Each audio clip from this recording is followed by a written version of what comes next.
開會時間度出席嘅委員。Yes, I declare the meeting open, and we have a quorum now.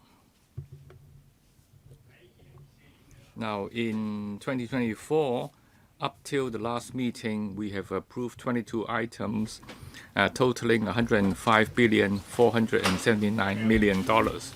And today we have two papers to discuss. And the first one is the one we haven't quite finished on the 6th of November. And then the second one is a new proposal.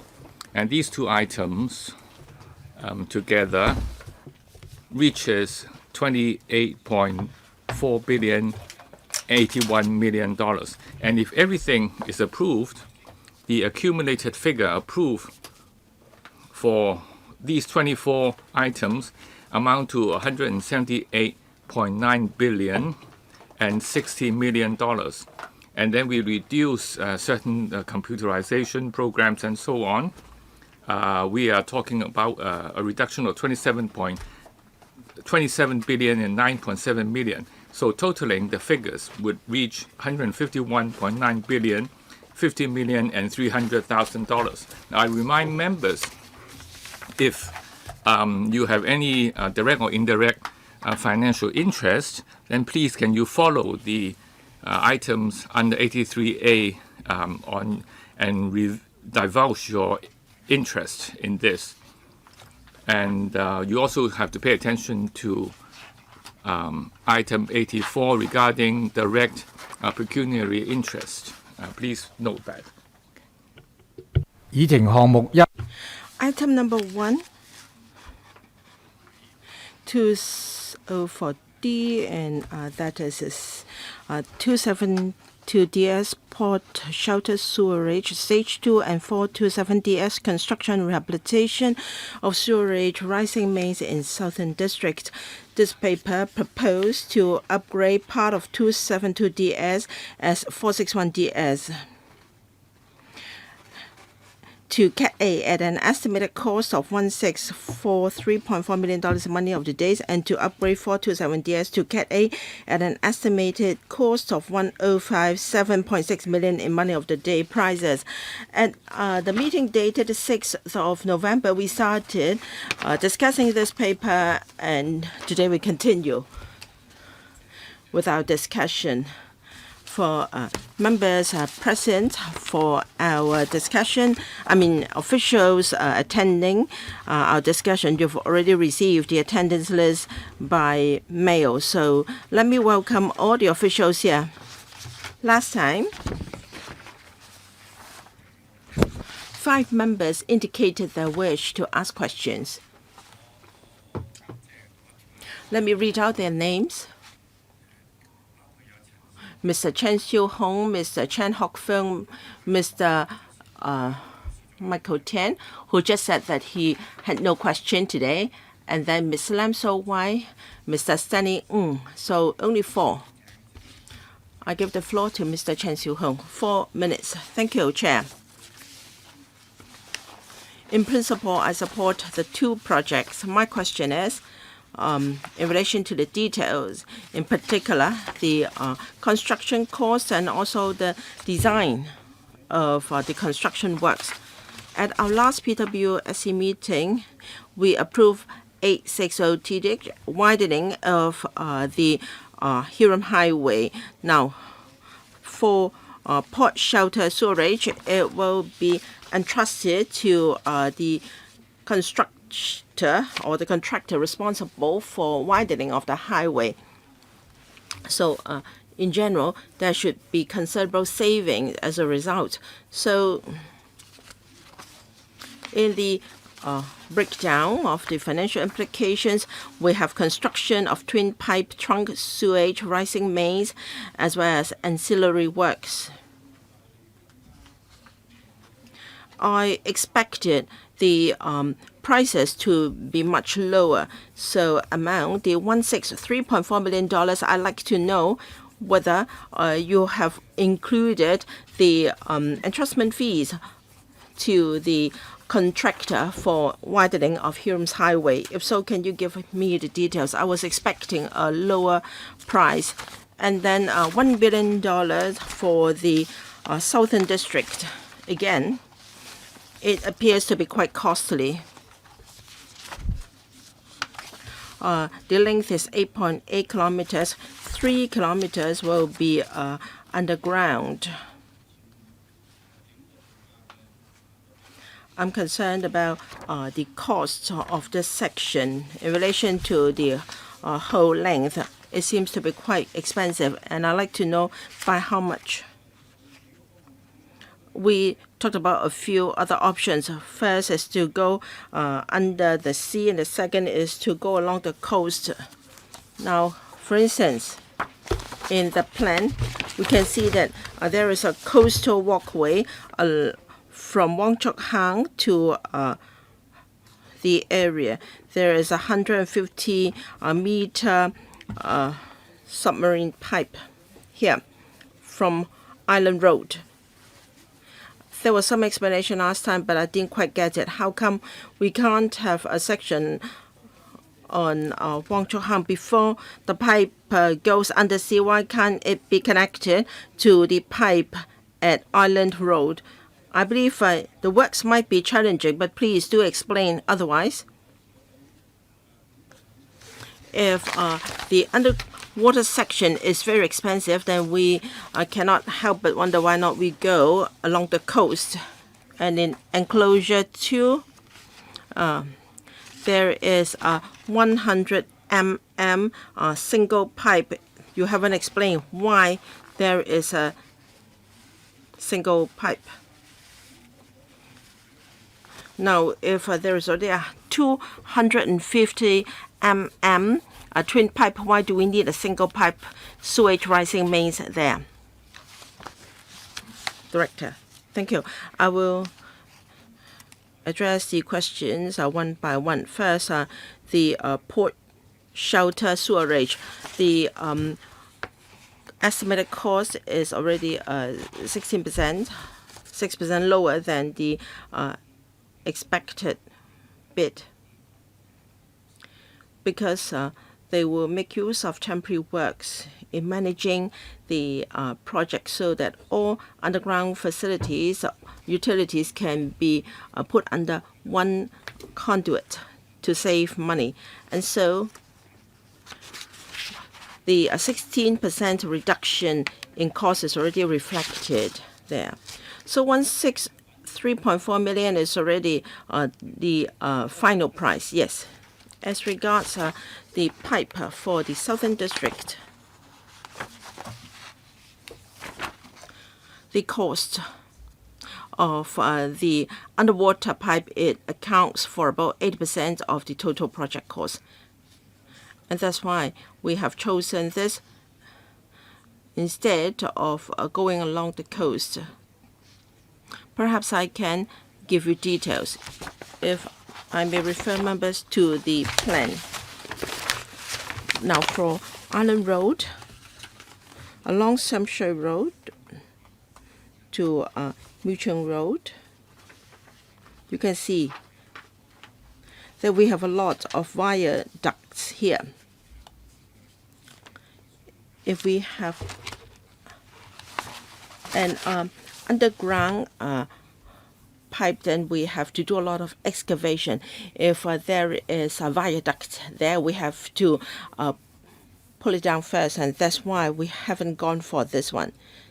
Now, as mentioned, Mu Chung Lane is affected by the waves because it is along the coast, and therefore if we go for this option, the price will be much higher, and that's why we have chosen to go under the sea. The alignment is more direct than if we were to go along the coast. The total length is just 1.5 kilometers. It's much shorter than a coastal option. As mentioned by the member, we have a single pipe sewage rising mains. We have 250 mm twin pipe sewage rising mains that can directly transmit sewage into the Deepwater Bay Golf Club sewage pumping station. We have also a single pipe sewage rising mains with a diameter of 100 mm. They go in parallel. So we have two 150 mm diameter mains. And so we don't need two single pipe rising mains. We can just connect the two, and then we can take advantage of the twin pipe for temporary diversion. As regards why they don't use the coastal option along Island Road, according to the director, there are viaducts there, but technically that is feasible. 80% of your $1 billion project cost, that is $800 million, will be spent on the underwater pipe. Unless you're saying that technically it's not feasible, then you may want to reconsider. In fact, the coastal option is just as challenging as the underwater one. We have done an analysis of different options. Now, if we go by the coast, there are large-scale infrastructure there. The cost is just a little bit lower than that for the underwater option. Along Island Road to the Seaview Promenade, we need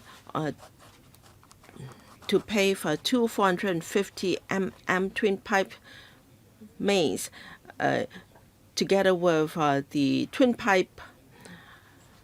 There will be a lot of disruption to traffic during works, and we consider our current proposal more preferable. But do you have any figures? You said that the project cost for the coastal option would only be slightly lower. Can you tell us the exact figures? Well, it would be around 90% of the cost for the current option. Along the Seaway Promenade, you can see that we have existing structures to protect the 150 mm mains.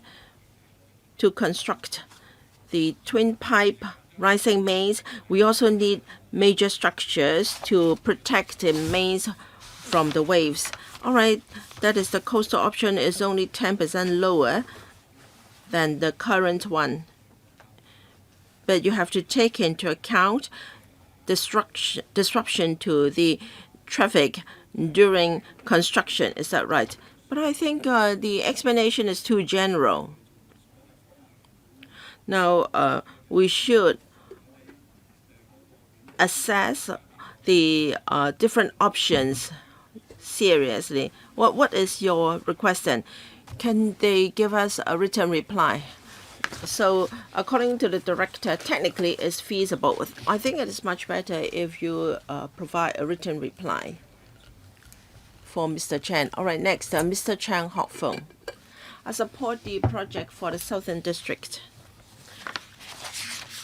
I saw that the department has put in a lot of thoughts and efforts for this one. In particular, there will be a boardwalk along the Staunton Creek Nullah. Now the current width is 3 meters in width. Can you make it wider? Usually people like to jog and even bike on a boardwalk. Because we have the Revigorating Island South initiative, it may be better if we have a wider boardwalk to improve the pedestrian environment.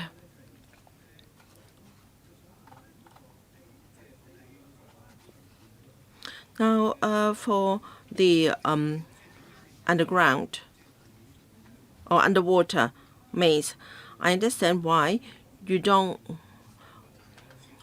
want a coastal option, because right now traffic is busy and it can be easily congested, and that is the only passage for the southern district. I can understand why you would rather want an underwater option. This may be easier when it comes to construction, but for repair, maintenance, and replacement, will the cost be much higher? Would it be more difficult to maintain an underwater pipe? 污染造 Yes, and whether there might be any leakage polluting the waters. So what is your assessment, Mr. Mock? Yeah, thank you for your support. First of all, the width of the boardwalk. Now we've anticipated the future human traffic flow and the needs of the population. Now for this 450-meter boardwalk, we have set a few scenic spots, and those spots are up to 5 to 6 meters wide. So the boardwalk in general, 3 meters, we consider is fit for purpose. And on certain locations, they are much wider than 3 meters.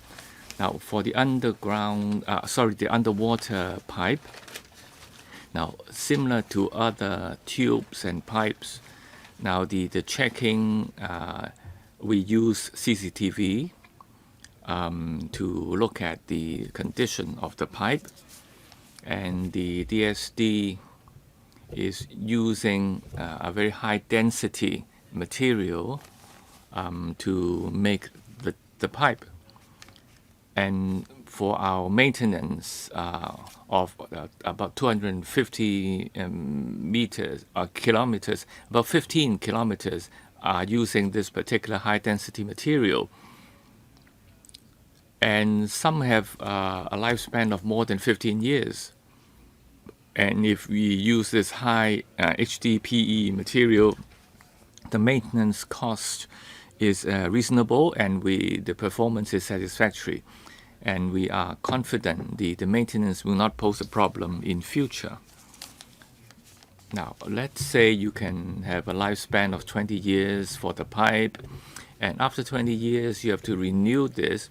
So how are you going to do that? And will the cost be very, very much higher than traditional methods? Second, how do you monitor the leakage? Now, you mentioned CCTV, but do you have certain monitoring equipment near the beaches and extract water samples just to make sure that there is no leakage?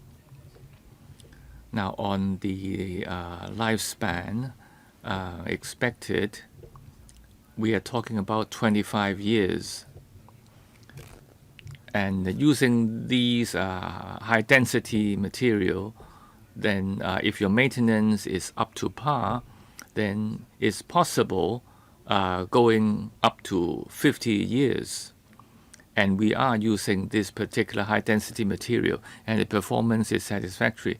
So we are confident that this material is durable. It's actually famous for being durable,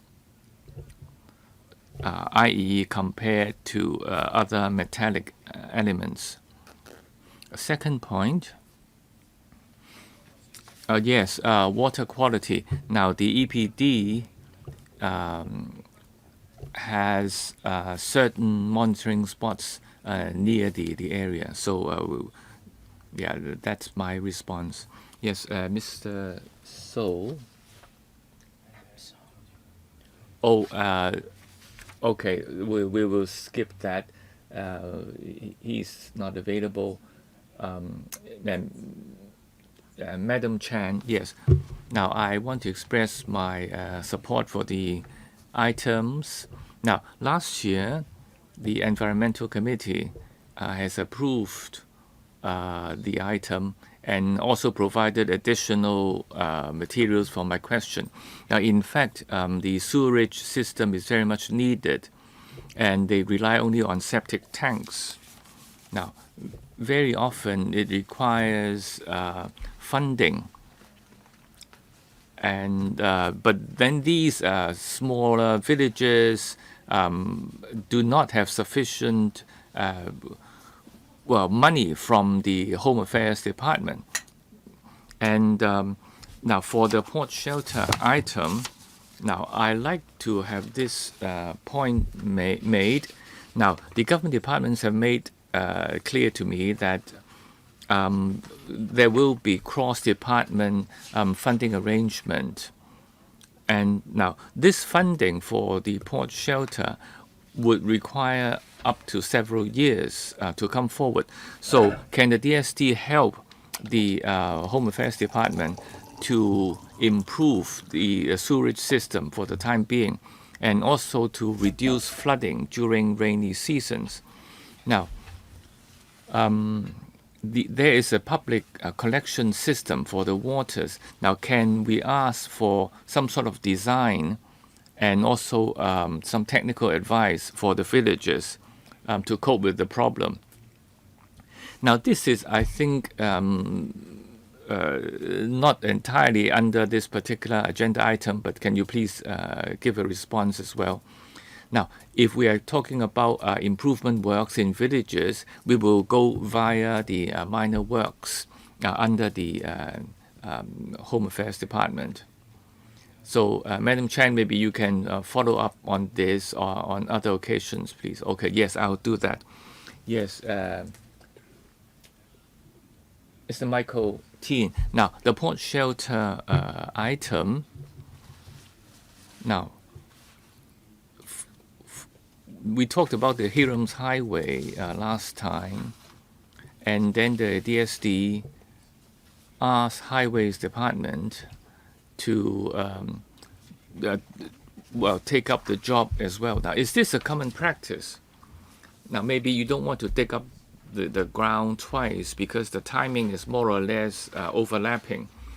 Now, if you split it up into two tasks, there might be savings. But now you're asking a highways expert to do DSD works. Now, is this a common practice? Now, is it has to do with the funding of 2 billion versus 100 million? So, what is the rationale behind? Now, if the DST item amounts to 22+ billion, or are you going to split it up into two jobs or just do it at one go? Thank you, Mr. Tien. Now, taking it up twice is more expensive than just doing it for once, because the timing and everything can be reduced if you do it at one go. Now, on the technical side, now we work with the Highways Department. We also use approved contractors. So they are contractors working at both drainage pipes as well as highway roads. So these are both approved contractors. So technically there should not be any problem. So road works and drainage works, is it the case that sometimes you work together? So whoever works on the drainage also looks at the road or highway, or is it the other way around? Because you are now two different departments. Now usually we sit together and look at which one should be the main person or main department, which would be more cost effective if shouldered by a certain department. Now usually for highways, they are much bigger items usually than our DSD items. So usually they take the lead. Now, among all the government departments, these two are like a couple, if you like. A knows B and B knows A. Mr. Tien, I think your question is going maybe too broad and not suitable for the DSD director to answer. Now, usually, But who takes the lead? Because, well, I mean, do you look at the scope? Is it because of the amount needed? Yeah, I think Mr. Tin is right. Usually we look at the scope of the works. Yes, yeah, that's the. Is it the size, the scope, or is it the timing? Now, for the port shelter item, as an example, the highways, they would widen Hiram's Highway, so their work scope is much bigger than what we are doing. So that if they take the lead, that would be more logical. Well, what about, is it which item comes first? But also to look at the opportunity, because they are widening the road and we make use of this chance. So we arrive at some sort of benefit if we're doing it together. Now, when the highways works reaches a type where there are pipes underneath, then we will work together. So yeah, that would have a benefit. Never mind, I think my question remains unanswered. Yes, it's difficult to say, give a right answer across the board. I think the efficiency is achieved obviously based on price, but then that is not what I'm getting from DSD. Mr. Young, yes, I have a few questions. The first of all, on port shelter, on 806TH. Now, first question. Now, if you have two work items going on together, now the pipes usually they are underground, and if you want to do repairs and so on, you have to dig up the ground. Now that you have a widening work going on, and also you work on those sewage pipes, now, so are we using this particular chance to do this sort of work? Otherwise, you will have to wait for things to happen. If there's seepage or leakage, and then you dig up the ground. Now, maybe this is a good chance to imitate in future, so that whenever you are doing this sort of road widening work and so on, you also make use of the opportunity to check out the pipes. Now, second, for DEFG items, now you say that it will work together with 806TH, but can you go a bit further on understanding the environmental impact? For example, even though it's not particularly expensive, you can still make some savings, because for item 806, you need some mitigating measures. So why do you come here again and have to split the cost? Or should it all come under the 806? And of course, there are other ancillary items, consultant fees and management, resident site staff, and so on. You can liaise with highways, and then more savings can be made. Number 3, on the overall cost. Now, a colleague has asked this before, but I'd like to know a bit more. Now, for the 2.5 km, for twin pipe, you have 5 km, and then the other item you have 8.4. But the unit cost is very, very much different. Same running of pipes. How come the unit cost is so very different? Now, is for port shelter is 106 million, but then for the other area you will talk about 1 billion. So, what is the reason? Is it because this one particular item works together with item 806. Okay. Now, can you focus on the second and third point, because the first point is only an opinion. Over to you, Director. Thank you, Chair.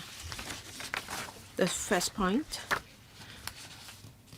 I said we have taken this opportunity to do together with the Highways Department to make it easier, because they will be sharing on one trench, and the construction time will then be lower.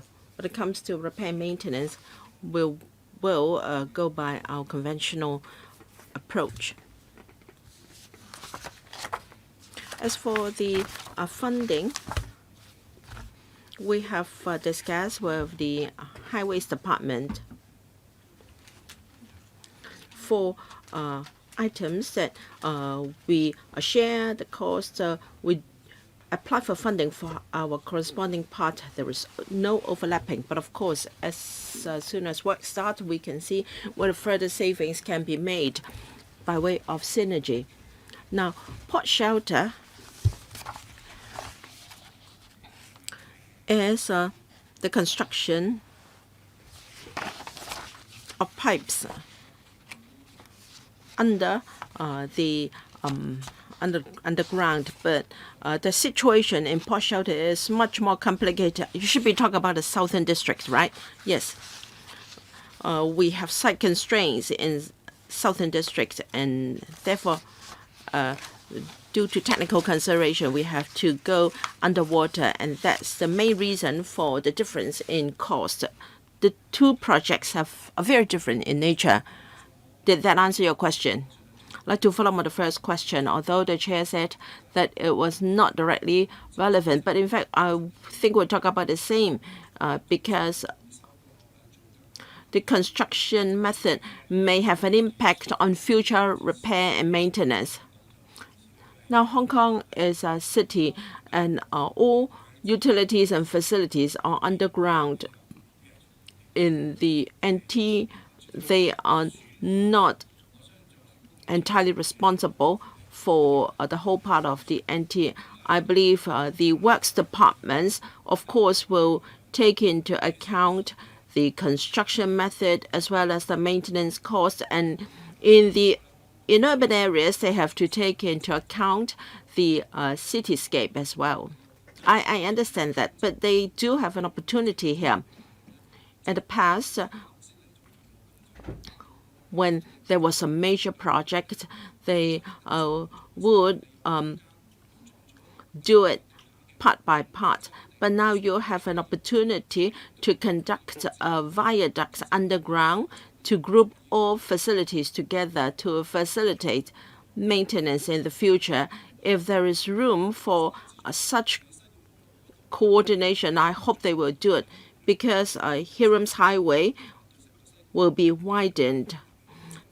Any maintenance works will have a major impact on Sai Kung. I hope that there is a better approach, but if indeed there is no scope, then I have no choice. Please think about this in future projects.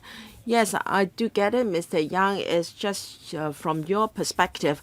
I believe the government must have taken into account all factors, including the use of materials and repair and maintenance. These will all get better as time goes by. And Director, have you taken note of Mr. Yang's point, that is to be more flexible in considering the scope? Now, we are using a PE material which is more durable, that will reduce the future need for repair and maintenance as well. Thank you. Mr. Kok Wai Keung, Vice Chairman of the Subcommittee. Thank you. In 2021, I set up an organization to revigorize the island. Of course, Ms. Chen Yun Han and a professor worked with us on proposals to improve our environment and road connectivity.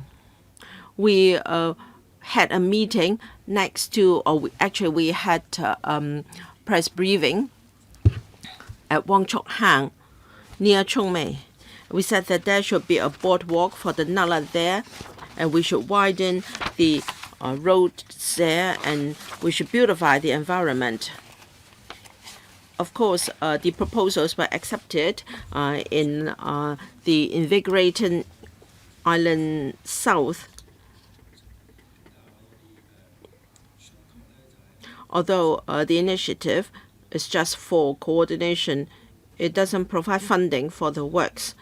I'd like to ask whether subsuming the boardwalk under a sewerage project is appropriate, because we originally had a grand plan. We would like to duplicate what we did for Kai Tak Nala. There should be improvement in water quality. There should be beautification. The boardwalk is not just for access. It can also provide an extra open space. Now it is included in this sewage project. Will that confine the overall scale of the boardwalk? I'm afraid that yes, we will have a boardwalk in the future, but then because of cost control, the design will be too simple. It will be a far cry from our original conception. I'd like to know whether in future all invigorating Island South projects can only become ancillary to major infrastructure projects instead of being standalone projects. Director, thank you. Now for the Staunton Creek Nala, we've already got an existing sewage rising mains. It has to be replaced by a twin pipe. We have considered the current structure. It won't have the capacity to support a twin pipe, and so that provides the opportunity for us to construct a boardwalk for public use in the future. It's going to be 450 meters in length. It can improve the environment and as well as accessibility. When it comes to the design, Mr. Kwok, we have spent efforts on the design of the Nala. We have done a lot of revitalization projects, and most of our designs have well received by the public. Of course, there is room for further improvement in terms of the design. We can continue our dialogue with the local community. If there are suggestions to improve the boardwalk during construction, we will certainly consider them. Mr. Kwok, I'd like to know whether the design of the boardwalk will be as shown in the photo at the right bottom corner of the plan. Well, in the left bottom corner of the plan, there is an artist's impression. Yes, it will be, our design will be very much like the artist's impression, although we can further refine our design. Thank you. Mr. Louis Leung, thank you. I support both the Port Shelter and Southern District projects. But then, for improvement to the Staunton Creek Nala in Wong Chok Hang, I visited the site myself, and I have a few questions for the director.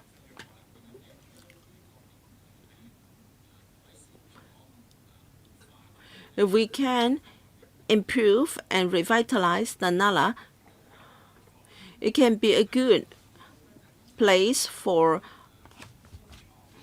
recreation. But then, on the side where we have the factories, there is already a Nala And according to your paper, you're going to construct a twin pipe sewage rising mains. Does that mean that we will have another pipe there? Then I saw some egrets when I was there. After you have a boardwalk to allow people to get closer to the water, there's something not shown here on the photo, and that is odor from the water. I understand that there's a sewage project. You may not be able to improve the water quality. Is there anything you can do to remove the odor, to make it pleasant for future users of the boardwalk? 2 questions. Mr. Mok, have you taken into account the water quality there? Is there money in your project cost to improve the water quality? Let me try. Now we have an existing pipe hanging on the wall of the nala. We are going to replace it with a twin pipe along the same alignment. And on top of the twin pipe, we will have a boardwalk. Currently, the pipe has a width of 2 meters. The boardwalk will be 3 meters. We will try our best not to deck the nala with the boardwalk for the benefit of future pedestrians. As far as the odor is concerned, we do care. We're mindful of the environment, and we'll see whether there is any misconnection. And if there are, we will inform the Environmental Protection Department. And we take water samples from the nala on a regular basis to see whether there is any pollution. If so, we will follow up immediately. What about the current pipe and the water quality? Please see whether you will cover improvement of the water quality with your current construction cost. We're already working on the odor issue. We use this strategy. We first look for misconnection, and then we collaborate with other departments such as the Environment Protection Department. This is ongoing work, and it's not just because of this project. What about the existing pipe? The new twin pipe will replace the current pipe. Well, if you're already working on the odor issue, well, I have been there a few times. I didn't see any improvement. Staunton Creek used to be a very clear water course. People took water from the stream years back, but of course, because of industrial uses nearby, the creek cannot be restored to its original state. But at least you should improve the odor issue so that air is fresh and more people will use the boardwalk in the future. Yes, please talk to the office responsible for invigorating Island South. And you need to coordinate with different departments, and please take this issue back to the relevant departments. Thank you. If members have no further questions, I will put this item to the vote. For all who are in favor of PWSC 2024-25-15 i.e. the proposals therein, raise their hands. Will those who are against the proposals raise their hands? We have none. I'm of the view that members take part in their vote are in favor of the proposal. The paper is passed. 就 Now, as to whether the FC should further discuss the paper, then I will follow the PWSC item 41A to take the item to vote, and we propose that the FC to further discuss PWSC 2024 to 25 paper number 15. Now, I remind members that if this item is approved, it means that we will propose to FC to discuss this further. But if it's not approved, then we are asking the FC not to discuss this further. Now, so those in favor, please raise your hand. Those against, please raise your hand.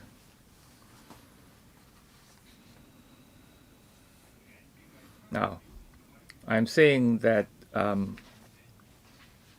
most members are against this item. In other words, we do not propose to FC to discuss paper PWSC 2024 to 25 paper 15. So this winds up the discussion here, and thank you for your attendance. We now proceed to the next agenda item. We are asking the government officials to step in, please.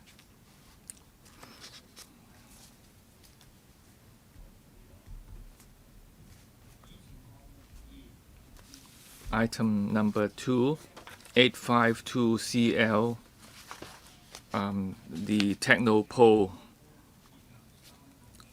Santine Technopole, and as well as 484RO, the Shue Wetland Conservation Park.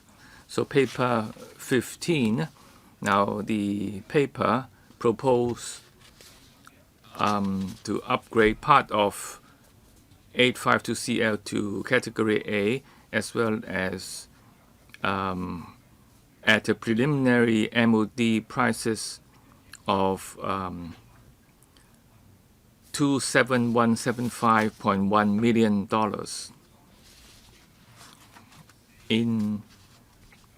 On the 22nd of October 2024, the Development Committee has been consulted, and members approve this particular funding to this particular item for discussion, and the major points are already sent to members via email on the 18th of November.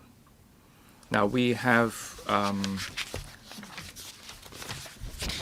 members from the government officials attending. Now the government officials list has also been sent to members. So if you want to ask questions, please press the button.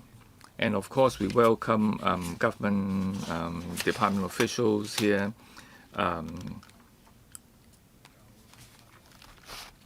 So can I just ask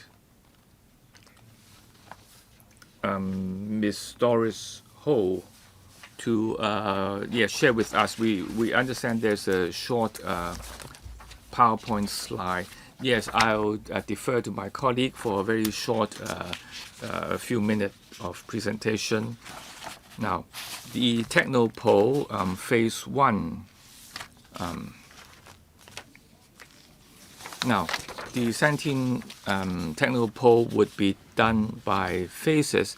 Now, we're talking about the first phase, the area in red, talking about 158 hectare, covering both ancillary as well as housing development. Now, for this first phase, our works would require formation of land, road, as well as other ancillary measures. And we will not be filling up any ponds and so on. Now, we have reserved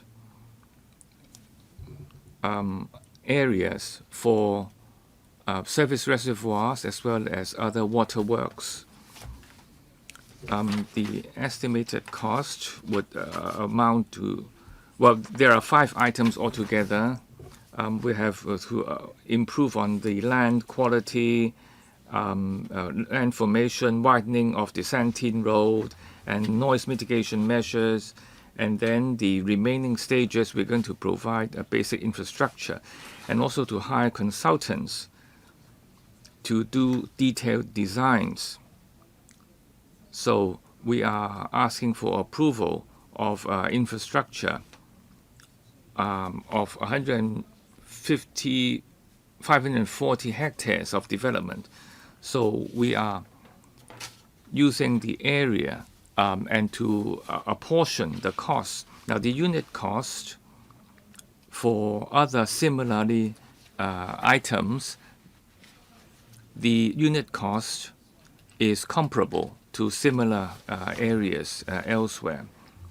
And we reckon that we will need $27.1 billion as well as another $75 million. So there is a reduction of $2.8 billion. Now, we have made adjustments, and we've also looked at those who have completed tender, and so we have made adjustment there. And then for other land formation. Now, on the 18th of November, we've got approval from the CE in Council.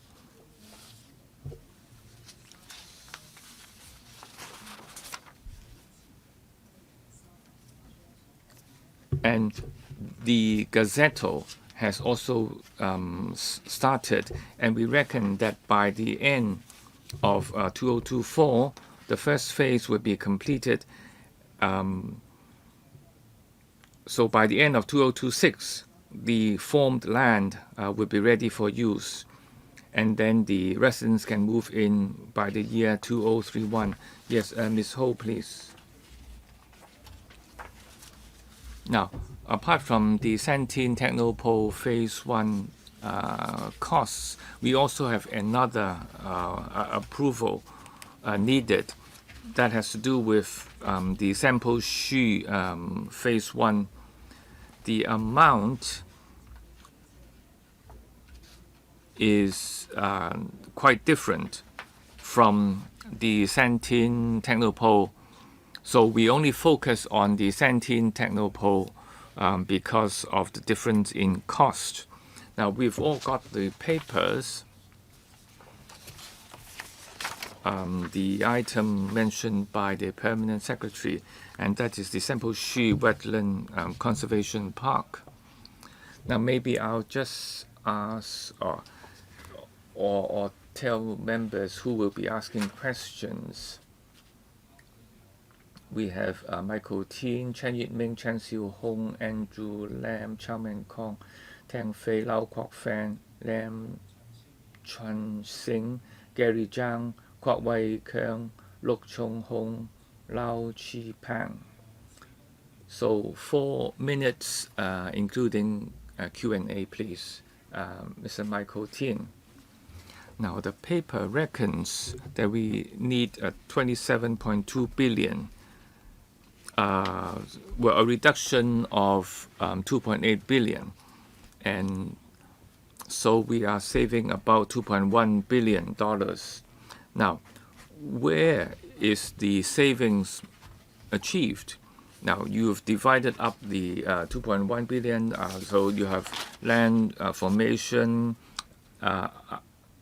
and the road works and so on as listed under your PowerPoint presentation, the 3 items there. Now, you are saying that for the land formation, it would be about 25%. So that would be 7.5 billion out of the 30 billion. Now, your item now has achieved a savings of 1.8 billion already. Now, the paper suggested that about 6 billion is very close to your 5.9 billion. Now, the savings made has to do with the 1.8 billion for road formation, but not for the actual road works. I'm just asking whether my understanding is correct. Now, if you saved on the land formation, can you share how this is achieved? Because this is a big amount, especially in percentage terms. Ms. Ho. Now, thank you for your question. Now, in our development committee on formation, roadworks, and other infrastructure and other items, we have 4 major items. And at that time, we reckon we need 30 billion and to be divided into the 4 items. And in paragraph 19 of the committee's paper, the breakdown is 25, 20, 35, and 20% respectively. Now, because when we went to the development committee, the figures were still requiring confirmation. So we are using a kind of, a ballpark figure, if you like. Now, the percentage given to members are either rounded up or rounded down. And then we want to, have a pretty round figure ending in either 5 or 0. Now, I'll give you an example. Now, for roadworks, at that time, the preliminary figure was 22%, but we wanted to either round up or round down. In the paper we submitted, we mentioned 20%. And for formation, it's 21.5%. But again, we needed some sort of confirmation and wanted the figures to arrive at 100% in total. So we provided 25% in our paper. Now, so the 30 billion you should multiply that by 21.5%. That would be 6.4 billion. So the 5.7 figure. So all the decimal places were included, and then the savings are achieved in this kind of way. Now the 2.1 billion is road formation. It's nothing to do with the road. Am I right? So the savings of 2.1 billion has to do with formation. Well, what is the reason for that?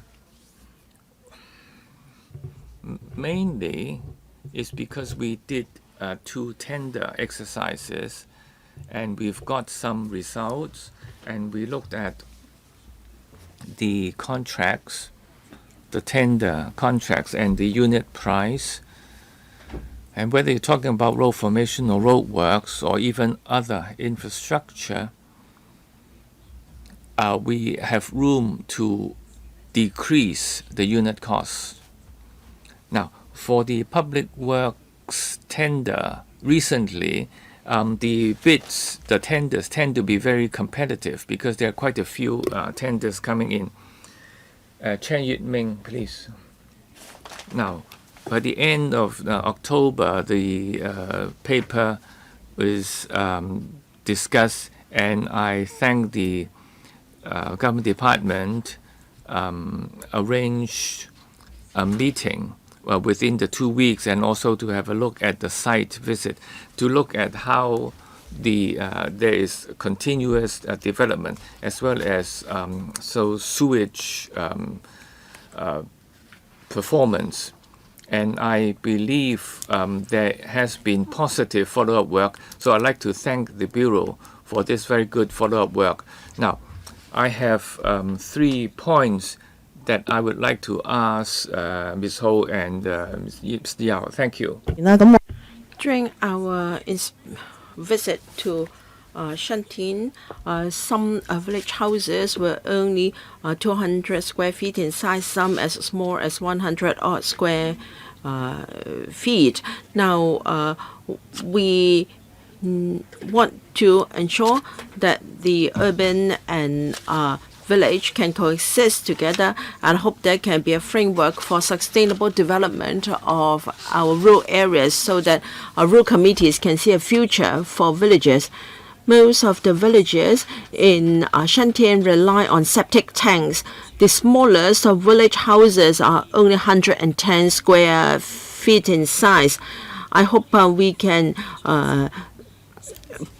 say goodbye to septic tanks. I hope the new sewerage systems can provide connection to all villages and improve their sewage design, so as to improve the image of officials in the mind of villagers. And then there is the problem of lack of railway connection to some of the villages. I hope you can follow up after the meeting. Ms. Ho, 3 questions. First,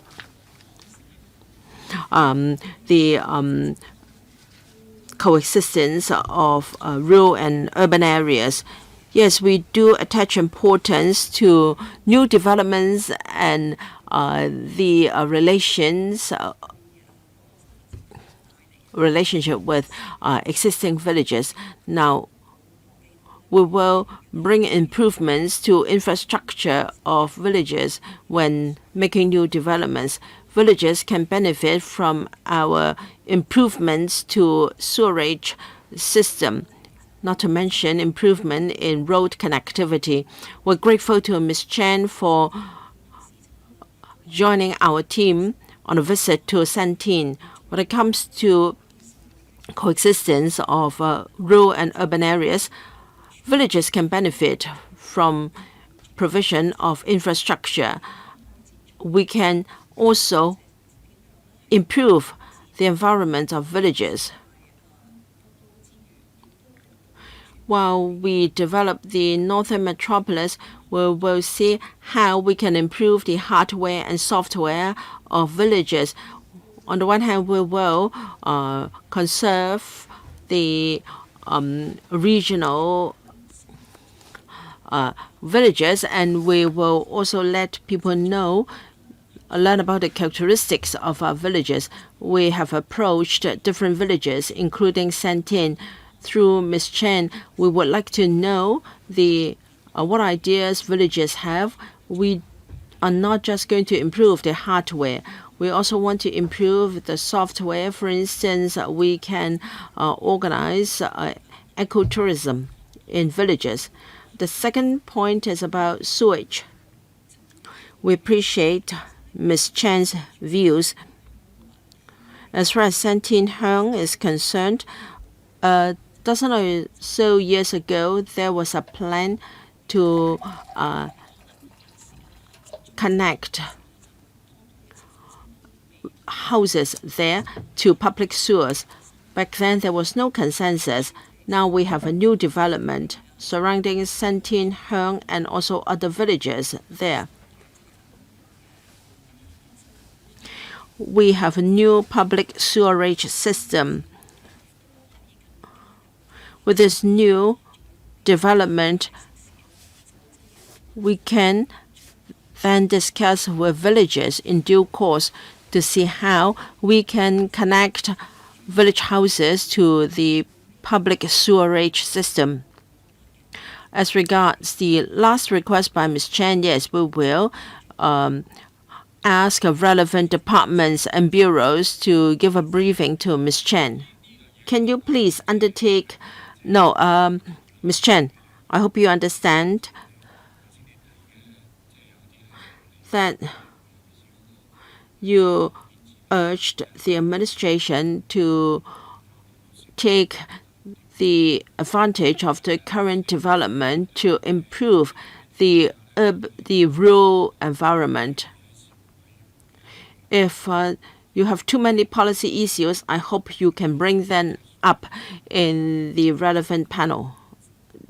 Do you have anything to add? I just want to see whether there can be an undertaking for connecting village houses to the public sewerage system. Ms. Ho talked about some issues in the past. I want her to give us an undertaking now. Yesterday at a panel meeting, we mentioned this point as well. So, Ms. Ho, can you tell us, is your policy intention to achieve what Ms. Chen wants? Yes, with the Northern Metropolis development, we have a new public sewerage system. We will reach out to villages in due course to see how the public sewerage system can be extended to villages. We will follow up in due course. Thank you. Ms. Chen Xiu-Hong, thank you. I'd like to declare interest. I'm a senior advisor to the CLP, China Light and Power Company. I support the item in principle. In particular, there is reduction of close to $300 million compared to the cost quoted in the panel paper. I think the reduction is mainly due to 6% reduction in the returning bids, and the gallery project is also taken out from the proposal.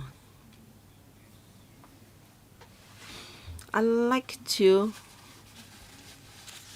ask about use or putting common utilities together. You are going to do so, and there will be a reduction of about 1% in cost. Is it really worth it? And I understand that you're not doing that to all road junctions. You will only choose the really busy road junctions and sections. Now you told us that there will be a reduction of $300 million. That is not a big sum. But then putting public utilities under one viaduct is very useful. In future construction and repair maintenance works, no road digging is needed. There is no disruption to traffic because during excavation you may damage a certain power cable, causing major disruption to power supply. And I think you should have common viaducts for public utilities. In many developed cities, it is in fact a must. So it is good that the administration has, right from the beginning, included this idea, but then in order to save some money, you have taken that out from your overall design. I hope you will not do so just for the sake of making savings here at the expense of future maintenance problems. You may be able to save $300 million, which is equivalent to 1% of the project cost, because if you lose this opportunity, you may not be able to do so in the future. So can you tell us whether there are any benefits to your proposal? Thank you. I will say a few words before I invite Mr. Zheng to supplement. We do agree that we should have a common conduit for different utilities, and at appropriate locations we should go for this option. But then we have to ensure that the development of the northern metropolis will have good cost benefits. So we have decided to remove that proposal to save $300 million.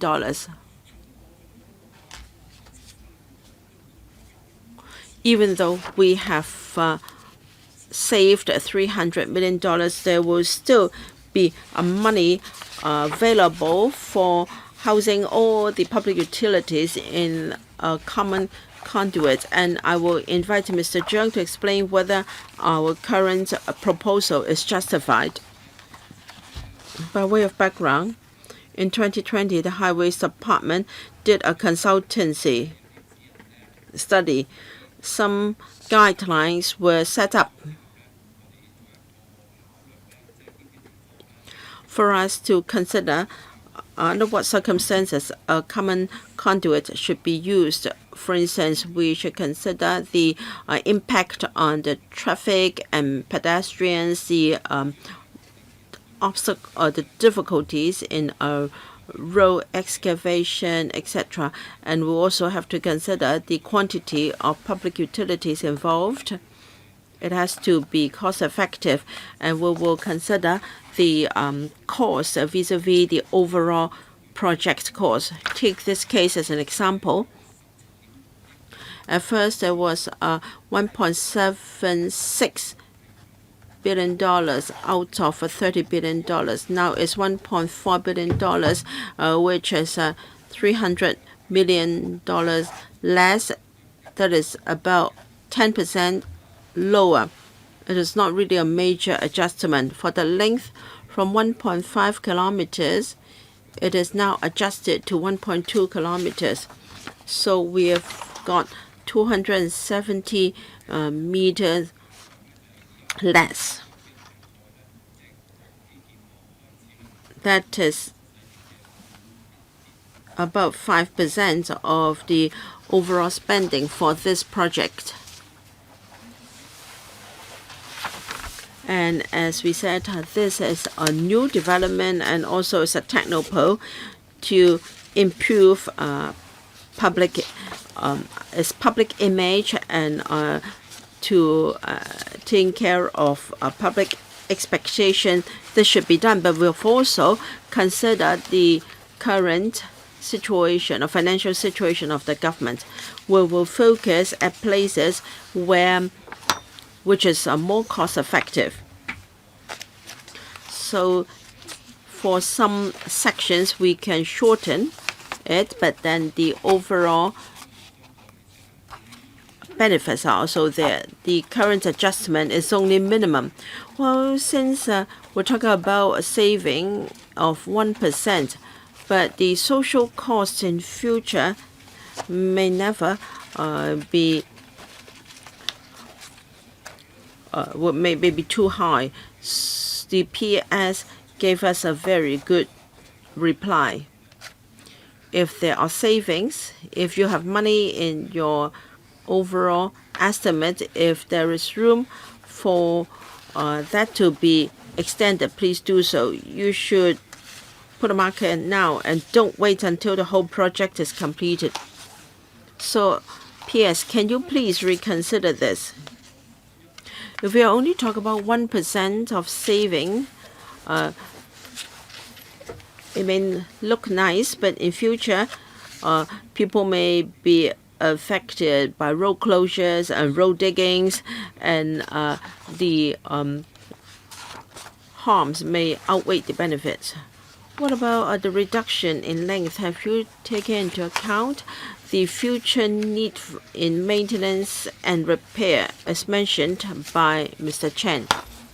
Yes, we have taken into account the impact, the traffic impact. Now we'll talk about the road junctions of Sentin Highway. Further north, the traffic is not so busy there at those road junctions, and for some stretches of road we can shorten the common conduit, and the impact on traffic will be not so high when there are future roadworks. I believe we have struck a balance in making this adjustment. P.S. Yes, Ms. Ho, we have heard members' views. Now we are saying that without the 270 meters, we have struck the right balance. Now members are suggesting that when we really achieve or go on to the actual work, is there any further room for saving? Now, we are not ruling out that possibility. Now, we will remember members' point and we will balance the pros and cons. We're not ruling out anything. Lam still low. Andrew Lam. Now, from the committee, as the panel and to the PWSC, I've sensed compression of costs. Now, the compression or savings achieved is arrived at by removing certain items. Now, there are a few things in the Annex 1. Now, I'm not saying that they are not particularly expensive, but just to look at the unit costs. Now, it's within that range. It's still a little bit high. Now, one has to do with the infrastructure for landscaping in particular, and second, the noise barrier, and thirdly, the water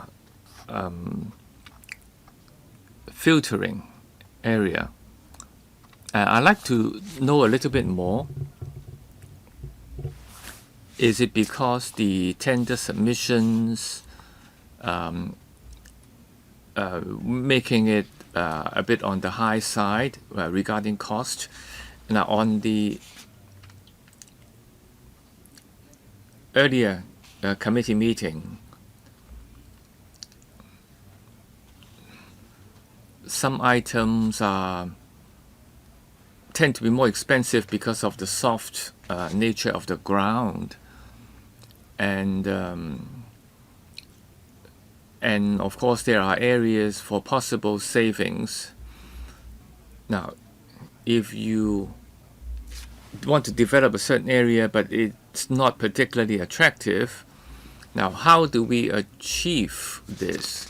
Because we are talking about design on soft ground. If you want to have a multi-story car park, let's say, this will deter tender submissions. Now, some of us here are more knowledgeable than I am. If you are using, let's say, electric vehicles these days, now in mainland, if you want to have a basement level, then this will not be allowed. Now, all this would have an impact on the tender price. So I'd like you to think more proactively here. Now, on the sample Shue item, we are talking about only 80 million plus. Now, the focus seems to be on the monitoring or governance side, and might create some sort of precedent. Now, if it involves some land resumption of private land, now in future, if you have wetland parks in future, will there be more resumption of private land? Now, if you can't answer the question today, can we have a paper later on? Now, there are other items going on in the neighborhood. Now, I would like to see more monitoring of the water level, especially the underground water, because in other area we can actually learn from the past experience. Ms. Ho. Now, on particular items, why they are closer to the upper bound, I'll defer to my colleague. And now for the other two items, yes, we have heard you loud and clear.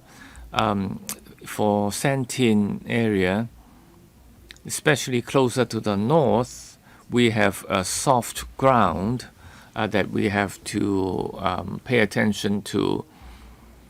Whether you are talking about development of a certain area, we mustn't have basement car parks. Yes, we've all heard you about this.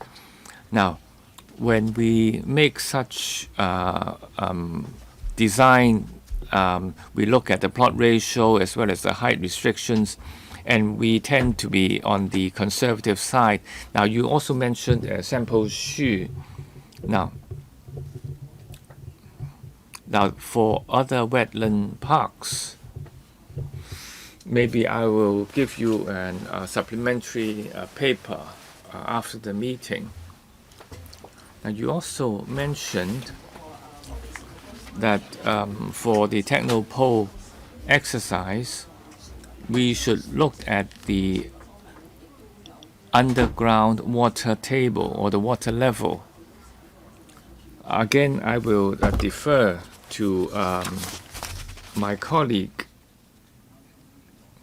Mr. Tony Zhang. Now, on the unit costs on the price reduction, now for every square meter is $58 million. Now, this is a bit on the high side because the noise barrier are very high. It's 5 meters and then also extending 3 meters slanting. So total about more than 9 meters. So when we are doing road widening, we have to protect the sensitive receptors, usually the residents, that is. And when we are doing the road widening, we want to deal with the noise pollution, or possible noise pollution as well.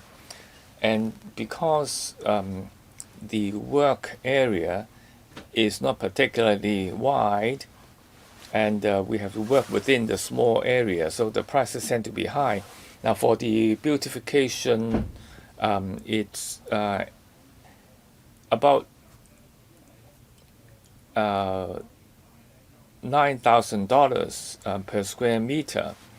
Now, especially we are working near the egret tree, and there are time restrictions for our works because we don't want to affect the reproduction of the egrets.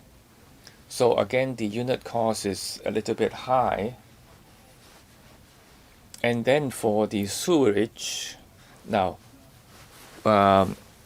we have about more than $20,000 for those water pipes, the sewage pipes, because they are a bit big, almost 1 meter in diameter. So again, the cost is a bit on the high side. Yes. Next we have Chow Man Kong.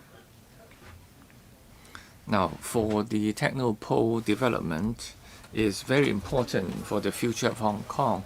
Now, I have a few questions. Now, on the roadworks, now you have to widen the Santin highways. The unit cost is more than 2 billion per kilometer. So it's really quite expensive. And if we now create a precedent, then all future projects will be very, very expensive. Now, we are willing to support you, but the unit cost is just too high. So please, can you arrive at some savings, especially on the flyover for vehicles? It's higher than similar projects elsewhere. Now, is there any reason for that? Now, also we discussed last time on the Kutong North area. Now, for facilities for electric vehicles, we mentioned provision of electricity, and there are other limitations. So it's only restricted to one area. Now, but what about in the Technopole? Now, because now we're talking about a Technopole, you must have some fast charging facilities. So these should be considered. Now, thirdly, now the paper also mentioned for logistics land use. Now, in your submission paper, you have reserved 16 hectares for the people working on the brown fields. Now right now you only have reserved 8.5 km. Now, will there be any supplementary additions? And then the overall timing of the operation of the Technopole. Now, when will it start operation? Now, you mentioned the Shue Wetland Park 2039 to tie in with the Technopole's development. So you're talking about 15 to 16 years from now, am I right? Now, I guess, including myself, we won't be able to see this before our retirement. That would be a pity. And I think members of the public as well as central government would like to see a new engineer or some sort of engine moving forward. But if you look at such industrial parks in surrounding Hong Kong, I mean, people are moving more quickly than we are. Now, you have raised 4 questions. I'll ask Mr. Cheung to take up the first 2 questions. Now, for logistics land use, yes, I think you are quite right. Usually, first of all, we have 16 hectares to start off with, but the funding for this exercise only looks at phase 1, part 1. So we're only looking at 8.5 km out of the 16 hectare. So we still have about 7.5 hectare. Yeah, so we'll be coming forward for funding in future for them. Now, the 4th question, I'll ask, defer to Mr. Alan Low. Now, the wetland park, well, it's quite sizable. It's 338 hectares. Now, we're looking at 2039 or before for completion, but we are doing this in phases. Now, phase 1 would be completed by 2031, we reckon, and that would be 150 hectares, and the remaining 188 to be completed between 2031 to 2039. So I defer to my colleague. Yes, Mr. Cheung, please. Now, on the cost, now the paper has made it clear that for every km it's $2 billion, and this is similar to other road widening works. Now, the paper also said we're using Kutong, the Fanling Road widening for comparison. It was about $1.6 billion, and for the Sha Tin section of the Typo Road, for every km is $2.4 billion per km. Now, right now, is 2 billion for our exercise. So it is within range, if you like. Now, as to why the cost is so high, now I'm sure members are aware the Santin Highway, it's a high-speed highway up to 100 km per hour. Now, there would be north-south roads or trunk roads. They would go under the Santin Viaduct. So this Shue Road will be expanded from 3 lanes to 6. So the Santin Viaduct will have to be demolished and then rebuilt. Now, because at the moment, Santin Highway is 3 lanes plus 3 lanes, but then after widening, we don't want the speed to slow down for vehicles. So we need many temporary viaducts to divert traffic from Santin Highway to these temporary bridges so that we can dismantle the current Santin Viaduct for reconstruction. The work itself is quite complicated and challenging, and so the reason for its cost. And this is all because of technical requirements. What about power?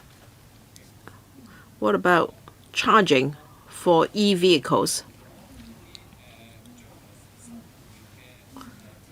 We will have new energy recharging stations using hydrogen power.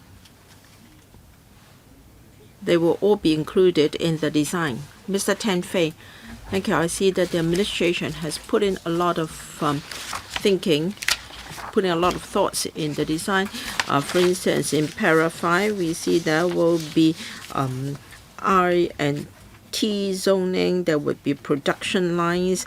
It can accommodate the whole IT, the whole production facilities. I think this is a very good design. However, I've got 2 questions. A number of members talked about the development of an area of areas. In fact, this paper is not about development of individual areas. In this year's policy address, para 142, the administration said that the government would try out the development of individual areas in the northern metropolis, with 3 areas identified for pilot development. And now, if all 3 are are to be developed by the private sector, then there will be some that would not be so costly for the government. But then, I think this paper is not about development of land parcels, right? Now, it is said that by 2031, gradually 50,000 public or private sector housing units can be provided, well supported by government and also leisure and cultural facilities. Now, if we are talking about 50,000 housing units, then there will be a great demand for school places. Now, if we have 25,000 families there, if they're willing to raise a young family, then there would be a major demand for school places. I'd like to know whether there is sufficient land here for construction of new schools or for relocation of existing schools to a bigger campus. P.S. I'd like to confirm that this paper is not really about development of land parcels.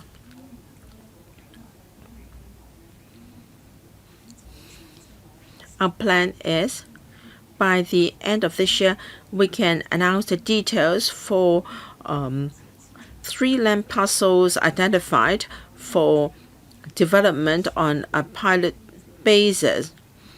We will invite invitations. We will invite applications for the pilot scheme. But this paper is not about development of land parcels.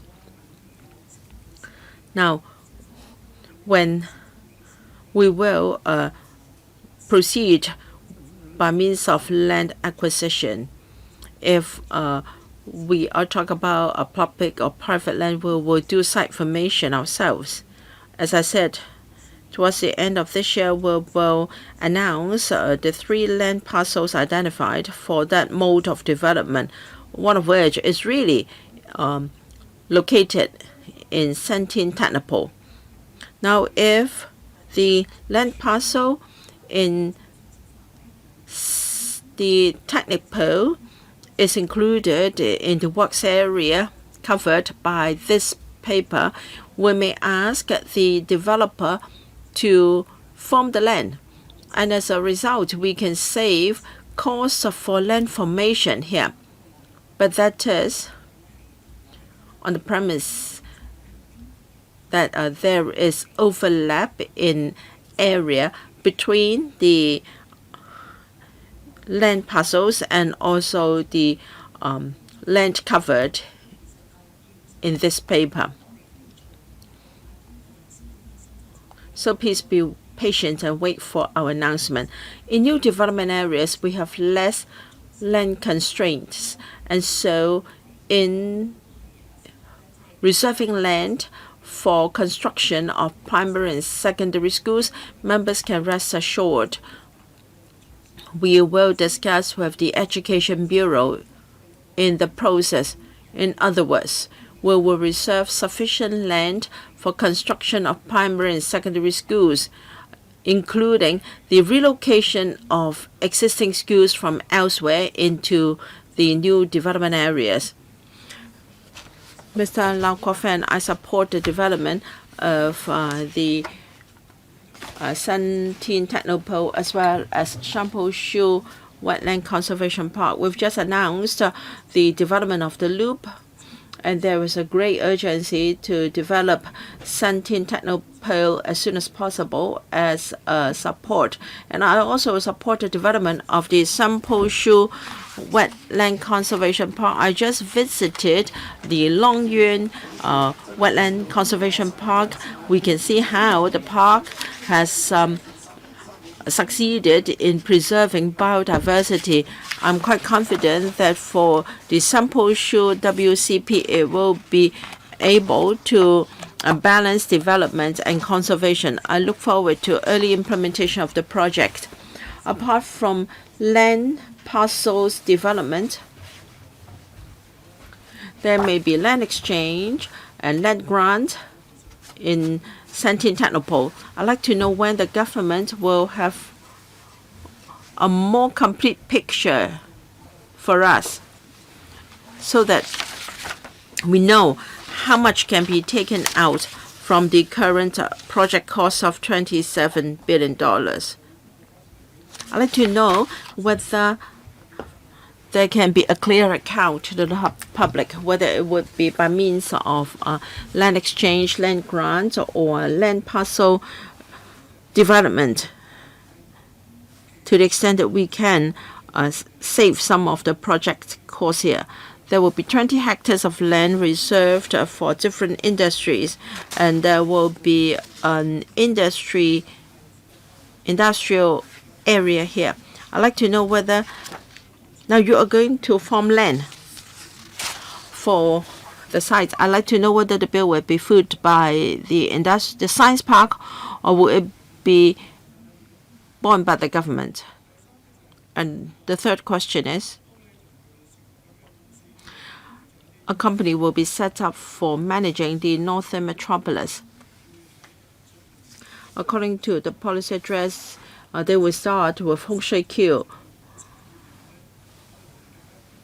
Sentin can house a wider variety of industries. I'd like to know whether whether a similar company will be set up for operation of the Technopole, so that there can be more pilot schemes in Technopole. Ms. Ho.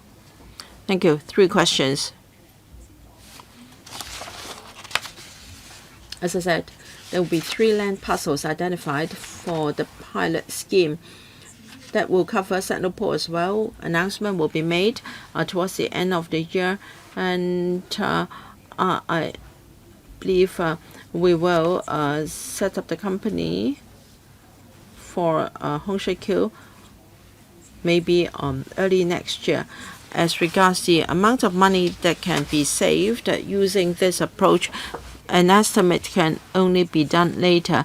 First, we have to see whether land exchange, in situ land exchange, works or not. I do understand that this is an issue close to the heart of Mr. Lau.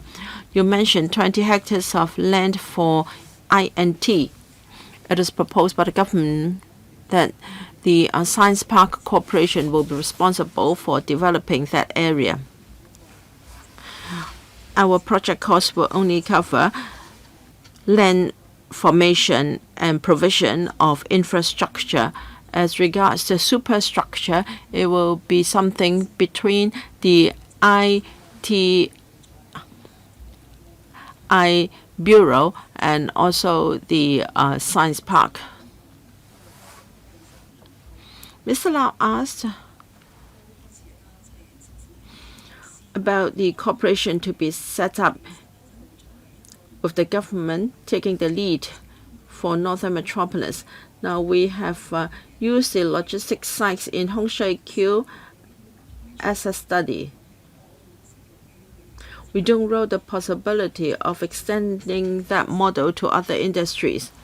When it comes to INT land in Technopole, we have to consult the relevant bureau first. Mr. Lam Chan Sing, thank you.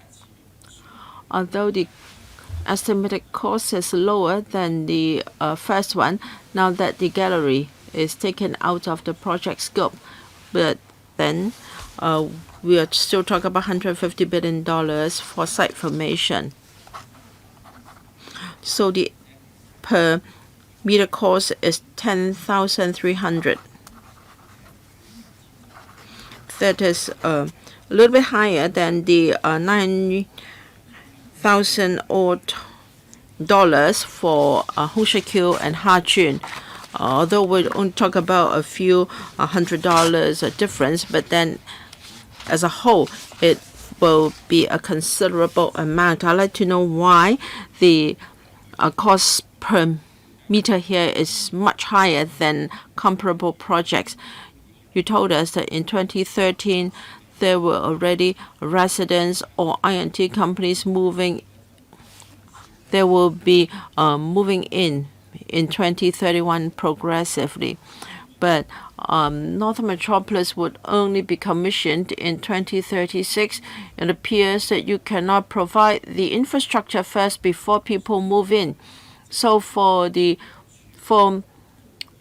people and companies that move in first, will there be some inconvenience in terms of traffic infrastructure? And the second question is about the Shue WCP. Of course, we want conservation to be done there. I hope it can really serve its purpose, because when we constructed the 3rd runway, there was a coastal park earmarked in Lantau. The idea is to conserve the white Chinese dolphins. What plans do you have for Shue so that you can really achieve purposes in education, conservation, and biodiversity? You also encourage private land owners to surrender land for your park. If they refuse to do so, what will be the implications to your conservation of the ecosystem there? I'll defer to Mr. Cheung for the first question. Now, second, people move in by 2031? And what about the traffic provision? Now, by 2031, the residents, yes, of course, we're talking about a large number of people. Yeah, but most people would be moving in by 2034, and the Northern Link would be completed. By 2031, they are not a huge number. We will consider providing bus routes, obviously, and maybe to improve on such bus routes. And as a transitional arrangement, if they want some sort of feeder buses to Kutong Station, it's about 5 minutes time. And your third question on the WCP sample Shue, I'll defer again to my colleague to see what sort of work is done. Now, the WCP is, of course, improving the ecology near the Hao Hoi Wan area, and it also serves the purpose of some sort of biodiversity compensation. So the WCP has to be done well to meet the environmental requirements. Now, on land resumption, we are encouraging those with private land to return the land to the government. Now, if there are other development plans, now the private land value will be offset by area elsewhere. And of course, if the landowner doesn't want to go along this option, now we have to, let me repeat, we have to fulfill environmental protection requirements, and failing some sort of private volunteering action, the government may have to resort to its legal rights. Now, on land formation and the other land costs, now on page 9 of the paper, we actually have provided this. Unit cost is $10,300 compared to North Kutong and North Fanling. $9,700 is $600 more per square meter. Now, why is that? Because in Kutong North and Fanling North, the land is more flat. But here we are talking about a hilly area, or at the foot of the hill, near the Ao Tam Shan and Haddon Hill. So the amount of work needed to excavate would be higher. Now, in the Technopole, we have to do quite a bit of granite chopping. So compared to the other two areas, the work is bigger in scope. Now, because of this geotechnical work requirement, the land formation cost is a bit higher.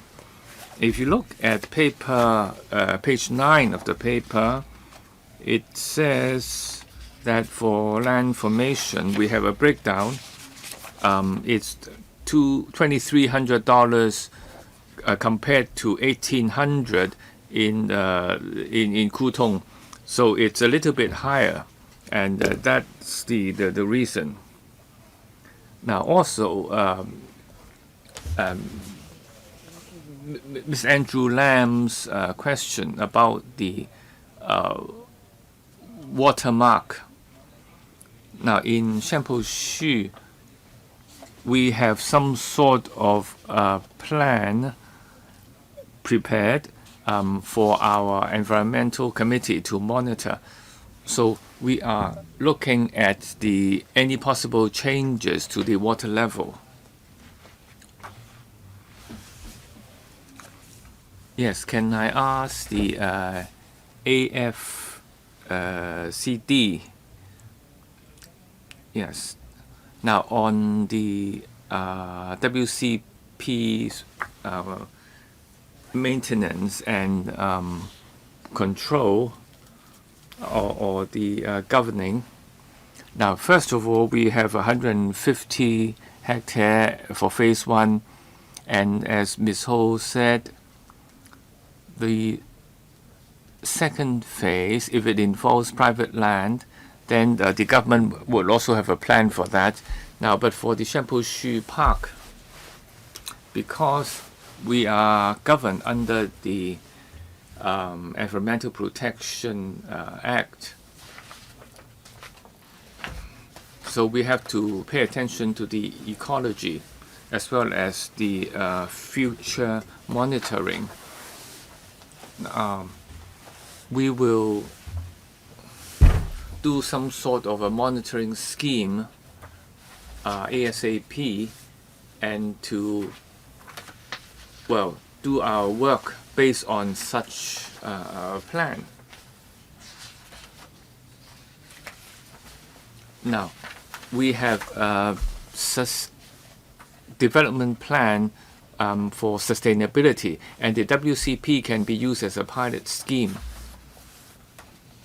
to help the fishermen, how they go about doing their fishery work,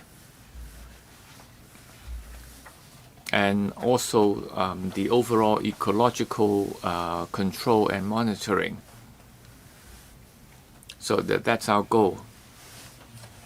Now, members, now I am seeing that we have 6 members, including Mr. Chen Yit-ming for the second time, but we've got our time fixed until 10:30 this morning, but now it's already 10:21. So after Mr. Gary Zhang has spoken, I will adjourn the meeting, and then next Monday we will have an additional meeting to continue our discussion. And if members are interested, you can follow up on that occasion. So I'll pass the time to Mr. Gary Zhang. Yes, thank you, Chair, for Mr. Lam's point on the infrastructure proceeding first. Now, the Northern Link came up in 2016, way before the Technopole. But now the Technopole is now coming back with tender and so on. But the Northern Link has yet to be completed, and we don't know when work will start next year. Now, it's not directly related to this particular item, but for the Northern Metropolis, now these related items, now we should learn from experience. Now, for this Shue WCP and the Technopole, now these are crucial core items for the Northern Metropolis, and they're going to be landmarks in future. Now, I hope that the government would work for the benefit of future generation to reach some sort of a world-class standard. Now, you might have heard comments that we are short of money here and there. Now, but because we are going to do it, let's do it well. Now, there are things I don't understand. Now, okay, you have achieved some savings, but you delete certain items. So, for example, the common conduit. Now, it's actually good for the future, good for future maintenance. But now you have, you are deleting certain items which are beneficial just to achieve some savings. And this is a very good location. I mean, the WCP. Now, the design cost is only half of what we spent in the past. But will that achieve some sort of a world-class structure in future? Now, I like confirmation from the government. Now, secondly, now for the WCP boundary, the project boundary, it doesn't include the wetland near Lok Ma Chau. I'd like to know the reasons behind. Would there be other reasons for that monitoring and control? Now, the metropole is part of the northern area, so the wetlands should be looked at comprehensively. Thank you. Ms. Ho. Yes, thank you for your questions. Now, the infrastructure going on first. Yes, this is something we agree with, definitely. And then our Transport and Logistics Department is pressing ahead with the Northern Link. The goal is to start work in 2025. And by 2034, when the Northern Link becomes operational, it will provide the Technopole development, whether for people moving in or other industries. Now, on the common conduit I mentioned earlier, now, first of all, we are saving $300 million.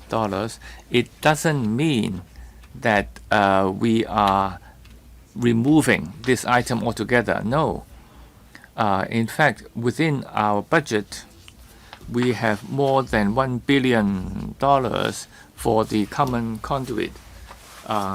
It's just that we reduce the 1.5 km by 270 meters.